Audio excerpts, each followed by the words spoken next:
சர்வமங்களமாங்கல்யே சிவே சர்வார்த்த சாதகே சரண்யே திரியம்பகே கௌரி நாராயணீ நமோஸ்துதே. ஓம் நமச்சிவாய. மேன்மைகள் சைவ நீதி விளங்குக உலகமெல்லாம். நோயற்ற வாழ்வே குறைவற்ற செல்வம்.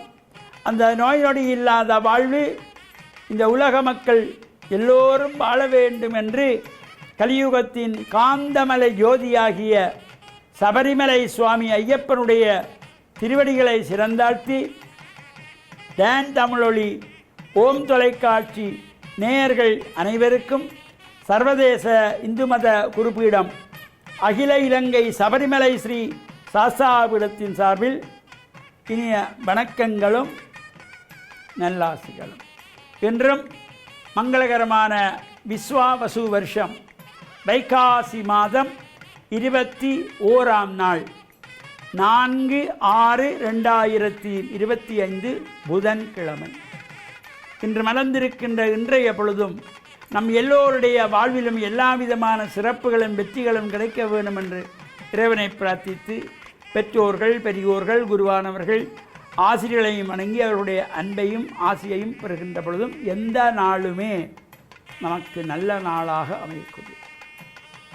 இன்று புத வாரம் என்கின்ற புதன்கிழமை ஒரு அற்புதமான நாள். எந்த ஒரு சுபகாரியத்தை செய்வதற்கு ஒரு சுபகாரியம் தொடர்பாக ஆரம்பிப்பதற்கு மிக அற்புதமான அபரிமிதமான சக்தியை தரக்கூடியது இந்த வாரங்களுக்குள்ளே புத வாரம் என்கின்ற இந்த புதன்கிழமை.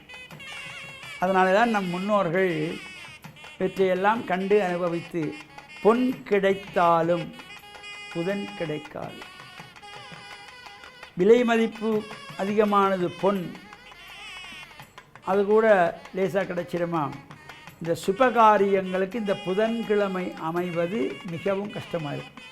அந்த புதன்கிழமை அமைந்தால் ஒரு அற்புதம் அபரிமிதமான சக்தியோடு தரக்கூடியது இந்த புதன்கிழமையிலே. எந்த ஒரு சுபகாரியங்கள் உங்கள் வீடுகளிலே திருமணமாக இருக்கட்டும் அல்லது ஒரு கிரகப்பிரவேசமாக இருக்கட்டும், எந்த ஒரு மங்கள காரியங்களையும் செய்கின்ற பொழுது புதன்கிழமையிலே அந்த நாள் அமைந்தால் அது அற்புதமான நாள். இப்பொழுது பல்வேறு ஆலயங்களிலும் இந்த வைகாசி விசாக திருநாளை முன்னிட்டு மகோற்சவங்கள் நடைபெற்று கொண்டிருக்கின்றன. இந்த உற்சவம் என்கின்ற பொழுது உன்னதமான யாகம். இந்த உற்சவ காலங்களிலே 5 இடங்களிலே இறைவனை வழிபாடு செய்வதாம்.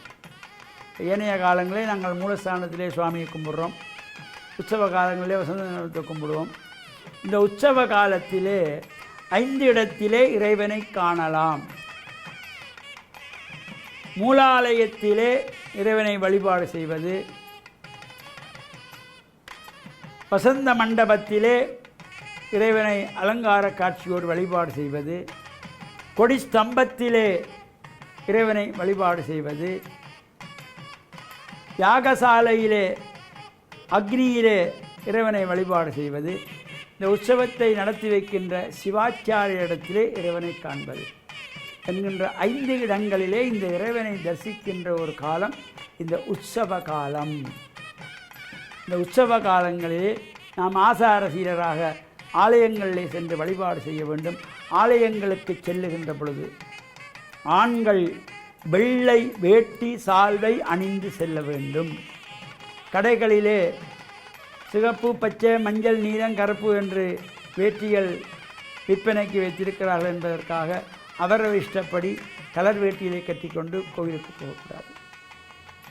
அடியவர்கள் வெள்ளை வேஷ்டி அணிந்து இந்த ஆலய வழிபாடு செய்ய வேண்டும். அதேபோல் தாய்மார்கள் பெண் பிள்ளைகள் நாகரீக உடைகளை தவிர்த்து நமது சமய கலாச்சார பண்பாட்டு விழுமியங்களை பாதுகாக்கின்ற வகையிலே தாய்மார்கள் திருமணமானவர்கள் பட்டுச்சாரி அணிந்து, இளம் பிள்ளைகள் பட்டு பாவாடை தாவணி அணிந்தும், குழந்தைகள் பட்டு பாவாடை அணிந்தும், சிறுவர்கள் வெள்ளை வேட்டி சால்வை அணிந்தும் இந்த ஆலயத்துக்கு சென்று வழிபாடு செய்கின்ற பொழுது ஆள் பாதி ஆடை பாதி இறைவனை வழிபாடு செய்கின்ற பொழுது இறையருள் நமக்கெல்லாம் பூர்ணமாக கிடைக்கின்ற வகையிலும் ஆலயங்களுக்கு செல்லுகின்ற பொழுது நல்ல மனதோடு தீய எண்ணங்களை எல்லாம் விடுத்து இறை சிந்தனையில் இருந்து இறையருளை பிரார்த்தனை செய்து இறையருளை பூரணமாக பெற்று மண்ணில் நல்ல வண்ணம் வாழ டான் தமிழொலி ஓம் தொலைக்காட்சி நேயர்கள் அனைவருக்கும் சர்வதேச இந்து மத குறிப்பீடம் அகில இலங்கை சபரிமலை ஸ்ரீ சாஸ்தாபுரத்தின் சார்பில் நல்ல ஆசிகளை கூறிக்கொள்வதில் மனமகிழ்வு கொள்கிறோம். சர்வே ஜனாக சுகினோ பவந்து சமஸ்த சன்மங்களானி சந்து. சுபம்.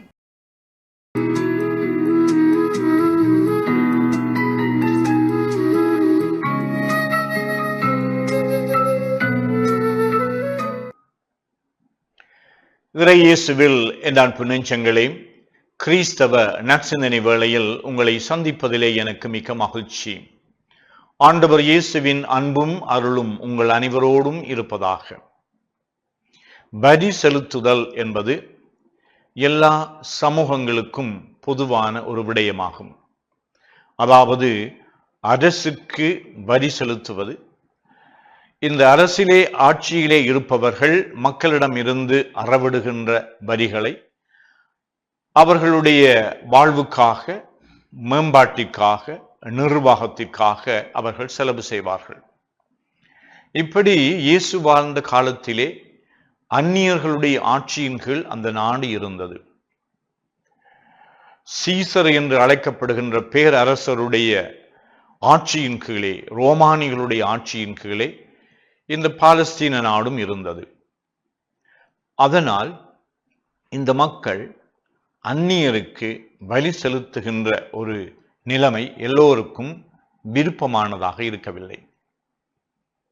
இயேசு புரட்சிகரமான முறையிலே உண்மையை எடுத்துரைக்கின்றவர், நேர்மை நீதிக்காக போராடுகின்றவர் என்ற ரீதியிலே இயேசுவிடம் ஒரு கேள்வியை கேட்கின்றார்கள்.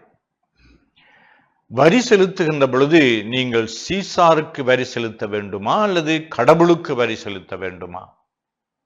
அதாவது சமயம் வேறு, சமூகம் வேறு, அரசியல் வேறு என்று பாகுபடுத்தி பார்க்க வேண்டுமா என்று கேட்கின்றார். ஒன்றுக்கொன்று முரணானதாக இருக்கின்றதா? இந்த அந்நியர்களுடைய ஆட்சியின் கீழே சுகம் கண்டுகொண்ட பல மனிதர்கள் இந்த அந்நியர்களுடைய ஆட்சியின் கீழே நாங்கள் அடிமைகளாக இருப்பது தங்களுக்கு பல நன்மைகளை தரும் என்று, லாபத்தை தரும் என்று அவர்கள் நினைத்து அந்நியர்களுடைய ஆட்சியின் கீழே இருக்க வேண்டும் என்று விரும்பினார்கள். இயேசு உண்மையை எடுத்துரைக்கின்றபடியினாலே அவர்களுடைய அநீதத்திற்கும், அவர்களுடைய அதர்மத்திற்கும், அவர்களுடைய அடக்குமுறைக்கும் எதிராகவும் அவர் குரல் கொடுத்திருப்பார். ஆகையினாலே இந்த இயேசுவை அணுகி சீசாருக்கு வரி செலுத்த வேண்டுமா அல்லது கடவுளுக்கு வரி செலுத்த வேண்டுமா என்ற கேள்விக்கு சீசருக்குரியதை சீசருக்கு கொடுங்கள், கடவுளுக்குரியதை கடவுளுக்கு கொடுங்கள் என்று அவர் அழகாக பதிலை சொல்லுகின்றார்.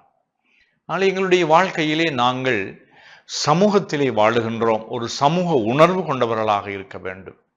எங்களை ஆட்சி செய்கின்றவர்கள் அந்நியர்களோ அல்லது எங்களுடைய சொந்தங்களோ அவர்கள் ஆட்சியிலே இருக்கின்ற பொழுது அவர்களுடைய அநீதியை, அதர்மத்தை, அடக்குமுறையை நாங்கள் சுட்டி காட்ட வேண்டும். அதே வேளையிலே நாங்கள் அப்படி செய்கின்ற பொழுதுதான் உயிருள்ள தெய்வத்திற்கு நாங்கள் பிரமாணிக்கமாக இருக்கின்றோம். கடவுள் எங்கள் ஒவ்வொருவருக்கும் ஒரு மனச்சாட்சியை தந்திருக்கின்றார். உண்மை எது, பொய் எது, நன்மை எது, தீயது என்று நாங்கள் பகுத்தறிகின்ற ஆற்றலை தந்திருக்கின்றார். அந்த ஆற்றலின்படி நாங்கள் வாழுவது மட்டுமல்ல, அந்த உண்மையையும் நீதியையும் நேர்மையையும் இந்த சமூகத்திலே நாங்கள் நிலைநாட்டுகின்ற பொறுப்பையும் எங்களுக்கு தந்திருக்கின்றார். நாங்கள் ஒரு பள்ளியிலே வாழலாம், அல்லது எங்களுடைய வேலைத்தளத்திலே வேலை செய்யலாம், அல்லது சமூகத்திலே சந்தையிலே நாங்கள் இருக்கலாம், அல்லது ஒரு வீதியிலே நாங்கள் செல்லலாம். எங்கு சென்றாலும் நாங்கள் நேர்மையாளர்களாக, உண்மையை எடுத்துரைக்கின்றவர்களாக, நன்மையை தேடுகின்றவர்களாக இருப்பதற்கு இறைவன் இந்த நாளிலே எங்கள் ஒவ்வொருவருக்கும் அருள் தர வேண்டும் என்று மன்றாடி நிற்கின்றேன். ஆமென்.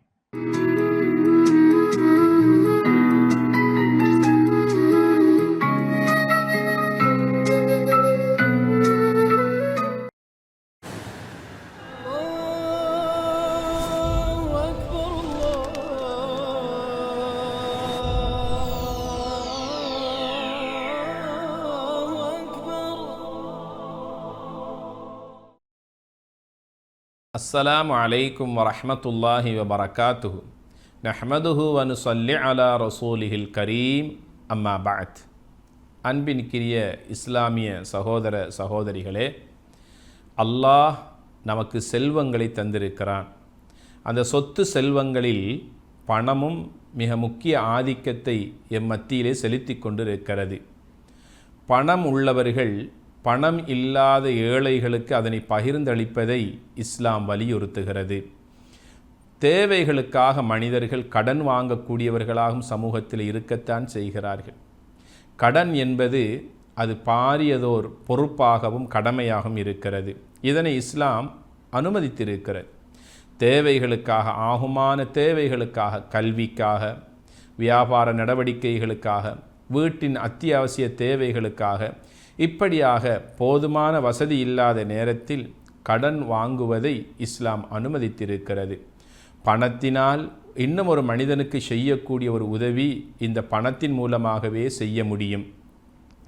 இந்த பணத்தை இன்னும் ஒருவரிடத்திலே நாம் கடனாக வாங்குகிற நேரத்தில் அந்த கடனின் மூலமாக எங்களுக்கு மத்தியில் இருக்கிற நட்பு, எங்களுக்கு மத்தியில் இருக்கின்ற அந்த நம்பிக்கை, எங்களுக்கு மத்தியில் இருக்கக்கூடிய அந்த சகவாசம் கெட்டுவிடக்கூடாது. எங்களுடைய நட்புக்கு பகரமாக, எங்களுடைய நட்புக்கு கெடுதியாக, எதிராக இந்த கடன் விரோதியாக எந்த விதத்திலும் அமைந்துவிடக்கூடாது. கடனோடு வாழக்கூடியவர்கள் இறைவனிடத்திலே பிரார்த்தித்து கொள்ள வேண்டும். இறைவா, கடனாளியாக என்னை வாழ வைத்து கடனாளியாக என்னை மரணிக்க செய்து விடாதே. ஏனென்றால் மரணித்ததற்கு பிறகு எம்முடைய கடனை நிறைவேற்றக்கூடியவர்கள் யார் இருக்கிறார்கள்? சமூகத்திலே இன்று பல மக்கள் கடனாளிகளாக மரணித்து விட்டார்கள். ஆனால் அவருடைய கடன்களை தீர்ப்பதற்கு அவருடைய பிள்ளைகள் முன்வராத ஒரு காலகட்டத்திலே நாங்கள் வாழ்ந்து கொண்டிருக்கிறோம். அதனால்தான் கடனை பற்றி இஸ்லாம் அதிகமாகவே சொல்லியிருக்கிறது. கடனாளிகள் உலகத்தில் கண்ணியமாக வாழ வேண்டும், அவர்கள் கண்ணியமாக மரணிக்க வேண்டும். எதை போல தெரியுமா? கடனாளியாக மரணித்தால் அவன் சொர்க்கம் நுழைவதற்கு கூட அந்த கடன் ஒரு திரையாக, தடையாக அமைந்து விடும் என்பதனை பின்வரும் ஒரு நபிமொழி எங்களுக்கு தெளிவுபடுத்துகிறது. ஒரு நாள் பொழுது ஒரு மனிதன் மரணித்து விட்டார். அவருடைய கடமைகளை செய்வதற்காக பள்ளியில் கொண்டு போய் அவருடைய ஜனாசா, அந்த பூத உடல் வைக்கப்பட்டிருக்கிறது. நபியவர்கள் அந்த ஜனாசா தொழுகையை நடாத்துவதற்காக முன்வந்து நிற்கிறார்கள். வளமையாக நபியவர்கள் மரணித்த மனிதனுடைய கடைசி தொழுகையை தொழுவிப்பதற்கு முன்னால் அருமை தோழர்களை பார்த்து ஒரு கேள்வி கேட்பார்கள். இந்த மரணித்த மனிதன் யாருக்கேனும் கடன் கொடுக்க வேண்டி இருக்கிறதா, இவர் கடனாளியா என்ற ஒரு கேள்வியை வளமையாக கேட்பார்கள். அன்றொரு நாள் இப்படியாக அந்த கேள்வியை கேட்ட நேரத்தில் அந்த சபையிலே இருந்த ஒரு நபித்தோழர் எழுந்து நின்று சொன்னார், நபியே நாயகமே, இவர் எனக்கு 3 தங்க காசுகள் கடனாக தர வேண்டும். என்னிடத்திலே வாங்கினார், அவர் திரும்ப தராமலேயே மரணித்து விட்டார் என்று சொன்னபோது நபிகள் நாயகம் ஸல்லல்லாஹு அலைஹி வஸல்லம் சொன்னார்கள், அப்படியா?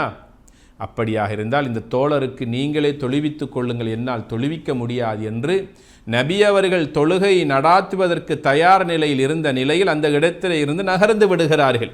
ஒரு கடனாளிக்காக எனக்கு நின்று தொழுவிக்க முடியாது, ஏனென்றால் கடனாளி அந்த கடனை கொடுக்கின்ற வரைக்கும் சொர்க்கம் நுழைய முடியாது என்று சொன்ன நபி அவர்கள்.